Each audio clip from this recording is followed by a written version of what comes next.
Hey there, YouTube.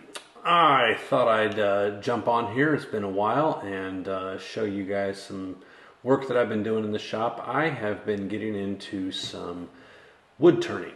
And as is typical for me, I don't start with the simple stuff. Well, I did. I've done quite a bit of little simple projects, but I wanted to get into some segmented turning.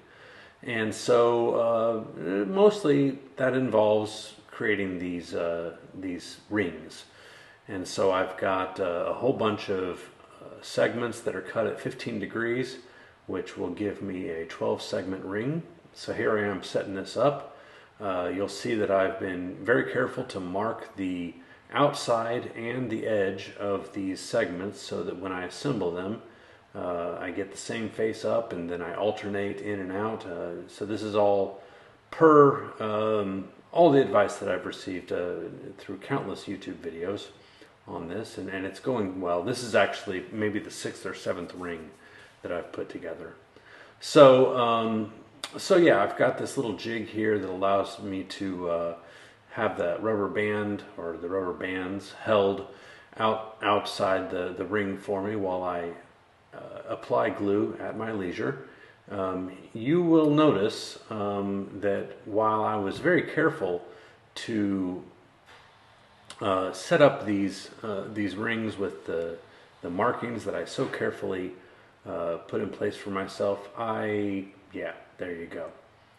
Completely disregarded the marking there. It's okay. It doesn't matter because the only reason for keeping things in that orientation is in case your jig is a little bit off, and mine's not. So here we go. I'm continuing to apply the glue, and here in a second, I'm going to realize. Actually, I already realized that this jig is a little bit too small for the size of ring that I've got going here. It's worked great for all of the other rings that I've put together, but man, this is tight, and so I know that I can get it in there, and with a little bit of elbow grease, there we go. And I'm going to pull out some of these nails and release that rubber band, and boom.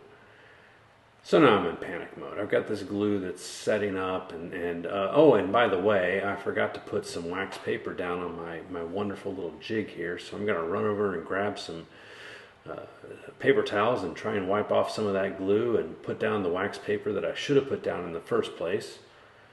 And yeah, this is quite typical, guys. The best laid plans, right? So I'm gonna stretch these rubber bands out again, and see if we can salvage this. Spoiler alert: we do salvage it. I do salvage it. Hopefully that glue didn't set up too much.